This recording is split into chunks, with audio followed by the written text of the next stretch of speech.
know, in a festival which is only 3 or 4 days, there's just so much you can put in there. We liked to put together exactly these kind of programs, which the Ojai programs represent, I think. Adventurous programs, meetings of old and new, and hopefully creative combinations of things that one hasn't thought of before, and meeting musicians meeting that maybe haven't played together before.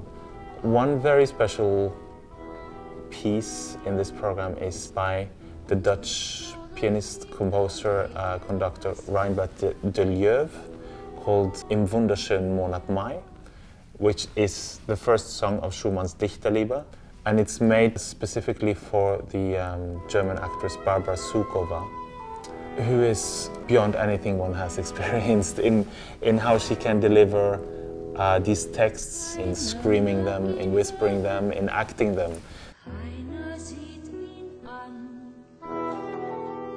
The instrumentation of Reinbert is very beautiful, and the transitions between the songs, which are often in a more modern, surrealistic writing, and then you get into this familiarity of Schumann and Schubert, but presented in a very unfamiliar way. It's a great landscape.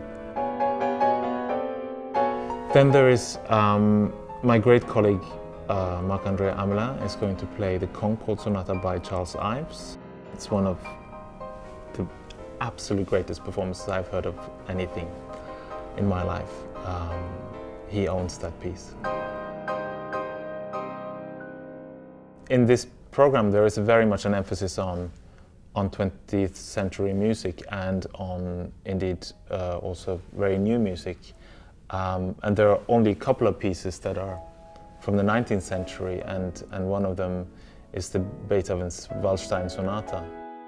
It's such a visionary piece in many ways, and he explores sounds there that really sounds modern. You know.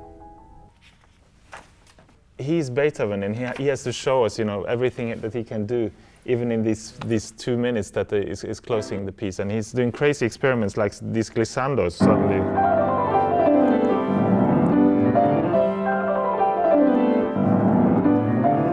Things like that, completely new. And then these thrills.